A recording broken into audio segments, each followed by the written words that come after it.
as used quite often in the New Testament, and would justify the rendering, her hair is given her for a covering.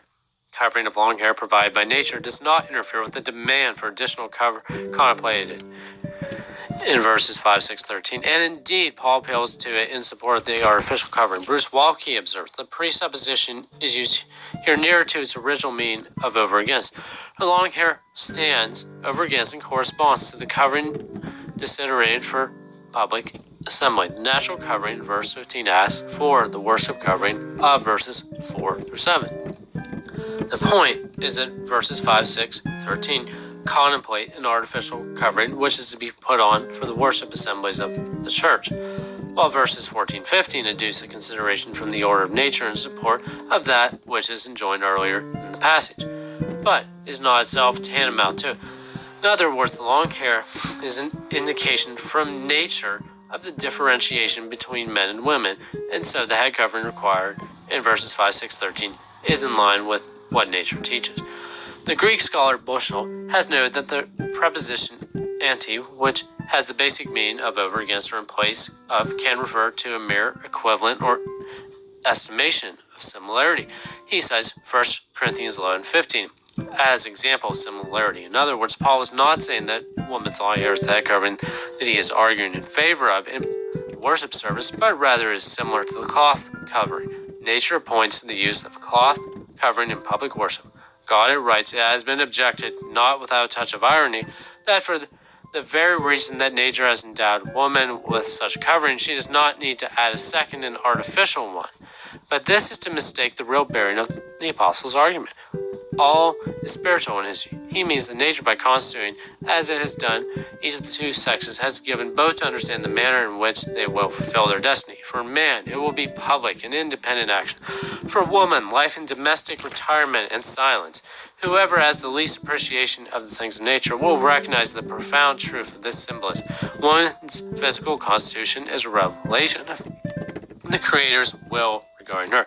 Not to conform to this indication is not merely to offend social propriety, it is to transgress the will of the Creator.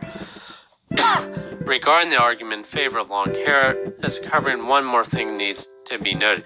It has been the experience of this author that virtually everyone, pastors, elders, sessions, individuals who argue for long hair as a covering in public worship does not actually require women to have long hair. Why is this fact important? It is important because it reveals that, at least for many people, the long hair argument is little more than an excuse to avoid the real sign of submission, a cloth head covering. Many avoid this charge by arguing that the apostle's main concern in this selection of scripture is to teach believers that hairstyles must be different for men and women. In other words, the length is relative. Women's hair must be at least a little longer or at least a little different, more feminine style than men's. If this assertion is the apostle's point, that is noted, why bring it up in a discussion regarding proper attire or decorum during public worship? Are we to believe that a reversal of sexual roles regarding appearance is permitted outside the worship service? Unfortunately, most of the pastors who exegete this section of Scripture today are more interested in justifying their wife's current practice than carefully determining the meaning that God intended in the text. Pastors who preach sermons that offend a large number of the feminist-influenced women in the church usually suffer some form of persecution. Dishonoring your head.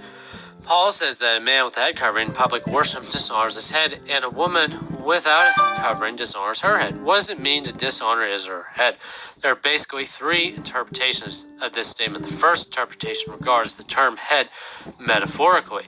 Therefore, man dishonors his head, Jesus Christ, while the woman dishonors her head, the man, her husband, her father, or for widows, the elders. In support of the interpretation, Fee writes, the head that would be shamed is man's metaphorical at Christ. Several things make this clear. The ascendantone, no joining particle or conjunction, gives the sentence the closest possible tie. Paul uses the personal pronoun his rather than the reflexive his own to refer to himself. In this way, it compounds metaphorical usages without warning.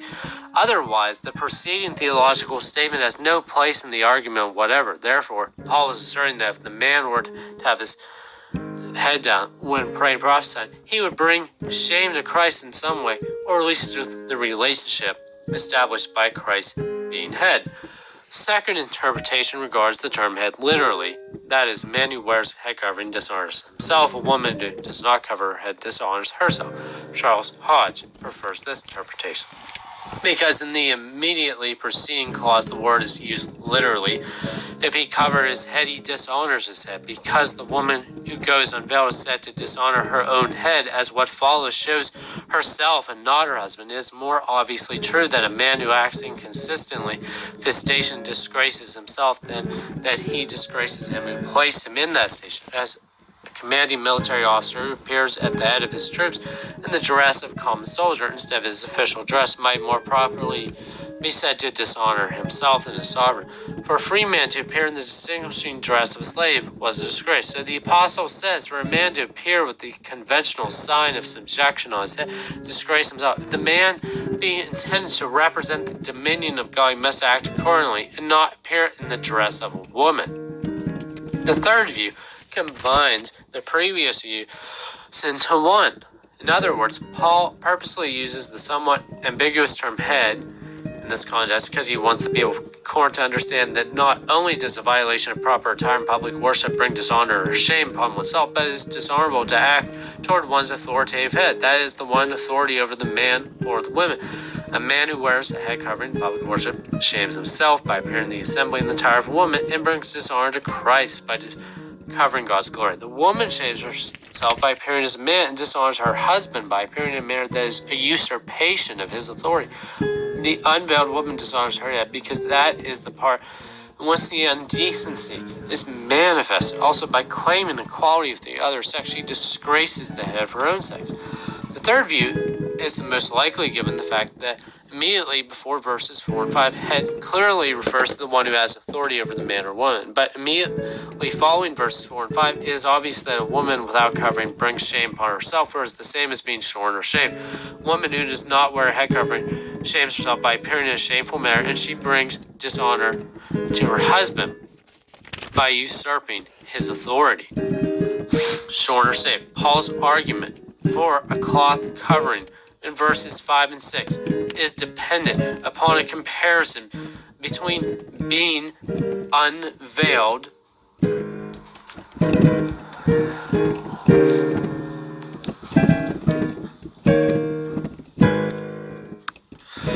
in worship and having the head shorn or shaved.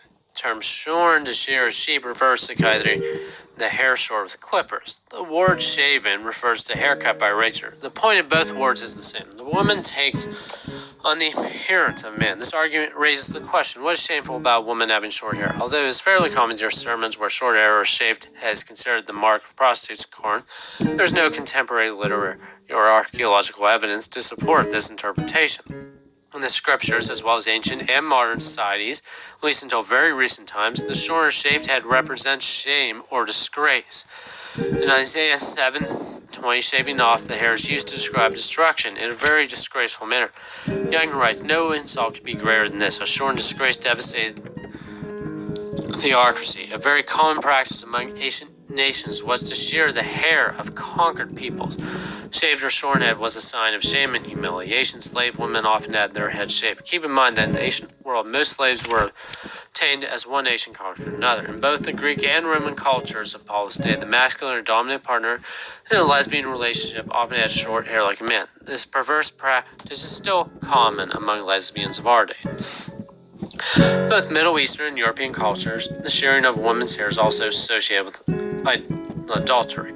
Vincent writes, among the Jews, a woman convicted of adultery had her hair shorn with the formula because thou hast departed from the manner of the daughter of Israel, who go with their head covered. Therefore that has befallen thee, which thou hast chosen. According to Tacitus, among the Germans, an adulteress was driven from her husband's house, her head shaved, and the Justinian code prescribed this penalty for an adulteress, whom at the expiration of 2 years her husband refused to receive again.